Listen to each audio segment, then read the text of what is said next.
జడా శ్రావణ్ మీ అందరికీ తెలుసు, ఆయనకు ఆయనే స్వయం ప్రకటిత మేధావి. అంతేకాకుండా ఆయన ఒక జడ్జి, నా అంతటోళ్ళు లేరు, నేను మొత్తం సమాజాన్ని మార్చివేస్తుంటా. ఈ బోడిగాడు ఎర్రకోటి జడా శ్రావణ్ మంగళగిరిలో పోటీ చేస్తే వచ్చిన ఓట్లు 465, అంటే 100 కంటే కూడా ఇంకా తక్కువ, చెప్పాలంటే 0.5 ఓట్లు.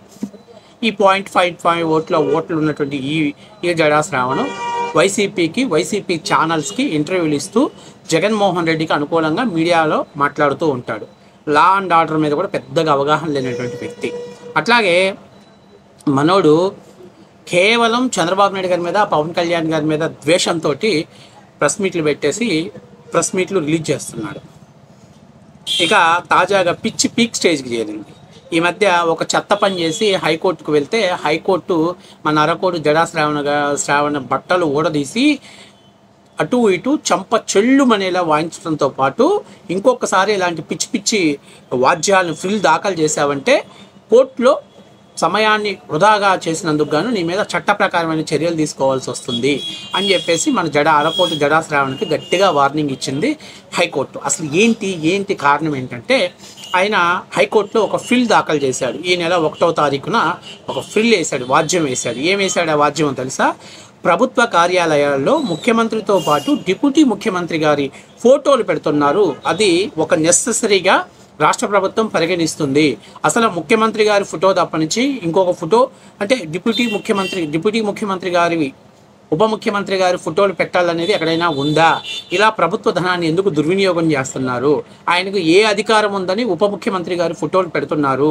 దీనికి రాష్ట్ర ప్రభుత్వం సమాధానం చెప్పాలి అని చెప్పేసి ఒక వాద్యాన్ని ఆయన కోర్టులో దాఖలు చేశాడు. దాన్ని 8వ తారీఖున ధర్మాసనం విచారణకు తీసుకున్న తర్వాత ఎవరైతే ఫ్రిల్ దాఖలు చేశారో వాళ్ళని అడిగారనమాట, మీకు కాన్స్టిట్యూషన్ ఆఫ్ లా తెలుసునా?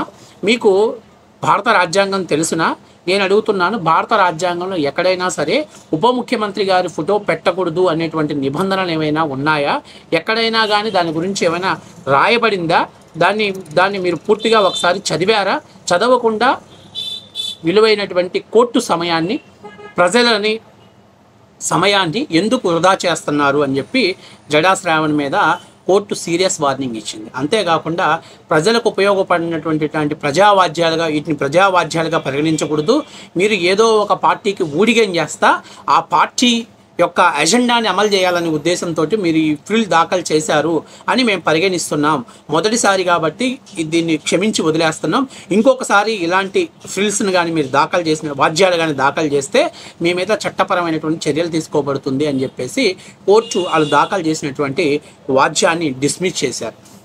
అసలు నేను అడుగుతున్నా, ఈ జడా శ్రావణ్, అరే నువ్వు ఒక జడ్జిని అన్నావు, ఒక ఏదో పెద్ద పుడింగిని అన్నావు, ఏదో చెప్పావు. కనీసం హైకోర్టులో ఫ్రిల్ వేసేటప్పుడు ఒక భారత రాజ్యాంగం ప్రకారం ఒక రాష్ట్రానికి ముఖ్యమంత్రి గారు ఏదైనా కారణాల వల్ల ఆయన కొన్ని రోజులు విశ్రాంతి తీసుకుంటే ఆ స్థానాన్ని భర్తీ చేసేది ఉప ముఖ్యమంత్రే కదా. అంటే ముఖ్యమంత్రి గారు తర్వాత ఉన్న వ్యక్తి ఉప ముఖ్యమంత్రి గారు.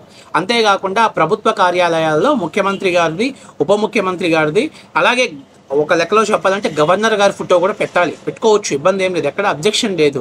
అంతేకాకుండా ఇంకొక ముఖ్యమైన విషయం ఏంటంటే, ఆ శాఖకు సంబంధించినటువంటి రాష్ట్ర మంత్రి, ఇప్పుడు సపోజ్ మీకు చెప్పాలంటే రెవెన్యూ శాఖ డిపార్ట్మెంట్ ఉందనుకోండి, ఆ రెవెన్యూ శాఖలో ఫొటోస్ పెట్టాల్సి వస్తే రెవెన్యూ శాఖకు సంబంధించినటువంటి రాష్ట్ర ముఖ్యమంత్రి గారు నారా చంద్రబాబు నాయుడు గారిది, ఉప ముఖ్యమంత్రి గారు పవన్ కళ్యాణ్ గారిది, రెవెన్యూ శాఖ మినిస్టర్ ఎవరైతే అనగానే సత్యప్రసాద్ గారు ఆయన ఫోటో పెట్టుకోవాలి. విద్యుత్ శాఖ ఉందనుకోండి, గొట్టిపాటి రవికుమార్ గారి ఫోటో కలపాలి. అంటే ఏ శాఖకు సంబంధించినటువంటి ఆ శాఖ మంత్రి గారి ఫోటో పెట్టుకోవచ్చు అనేది, ఎక్కడ పెట్టుకోకూడదు అనేది ఎక్కడ రూల్ లేదు. పెట్టుకోవచ్చు అనేది పెట్టుకోవచ్చు, వాళ్ళ పాసిబిలిటీని బట్టి, వాళ్ళకి ఇంట్రెస్ట్ని బట్టి నిర్ణయం తీసుకుంటారు. అసలు ఇది చాలా చిన్న విషయం, చాలా చాలా చాలా చిన్న విషయం. ఇలాంటి చిన్న విషయాన్ని న్యాయస్థానానికి వెళ్ళి అపహాస్య పాలైపోయాడు మన జడా శ్రావణ్. అంటే శ్రావణ్, నాకు అర్థం కావట్లా, నువ్వు మంగళగిరిలో పోటీ చేస్తే నీకు వచ్చినవి 465 ఓట్లు. ఈ 465 ఓట్లతోటి మొత్తం ఏకం చేస్తా, మొత్తాన్ని దండయాత్ర చేస్తా, మంగళగిరిలో లోకేష్ ఎలా గెలుస్తావో చూస్తా చిటికిలేస్తున్నావు. కనీసం ఒక రాష్ట్రానికి ముఖ్యమంత్రి, ఉప ముఖ్యమంత్రి ఫోటోలు ప్రభుత్వ కార్యాలయాల్లో పెట్టుకోవచ్చు అనేటువంటి నిబంధన కూడా తెలియనటువంటి నువ్వు దాన్ని మళ్ళీ హైలైట్ చేస్తూ హైకోర్టులో వాద్యాన్ని దాఖలు చేసిన నువ్వు, అసలు లాయర్ హైకోర్టులో నువ్వు జడ్జి ఎలా అయ్యావు? నువ్వు జడ్జిగా వెళ్ళి ఆ ఫిల్ దాఖలు చేసి హైకోర్టు చేతిలో చివాట్లు తినొచ్చున్నాను, కనీసం సిగ్గనిపించట్లేదా నీకు? కేవలం మీరు ఏ పార్టీతో అయితే జర్నీ చేస్తున్నారో ఆ పార్టీ విధానాలను బట్టి, వాళ్ళ ఆలోచనలను బట్టి వాళ్ళు వీలుగా తయారవటంలో తప్పు లేదు. ఇది వాస్తవ విషయం.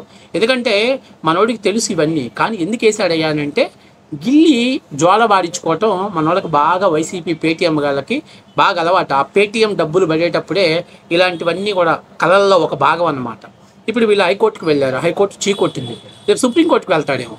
సుప్రీంకోర్టుకి వెళ్తే చెప్పు తీసుకొని కొట్టిద్దారు సుప్రీంకోర్టు. ఎందుకంటే ఆల్రెడీ హైకోర్టు డిస్మిస్ చేసి వార్నింగ్ ఇచ్చినటువంటి వాద్యాన్ని మళ్ళీ సుప్రీంకోర్టుకి తీసుకెళ్లారు అనుకోండి.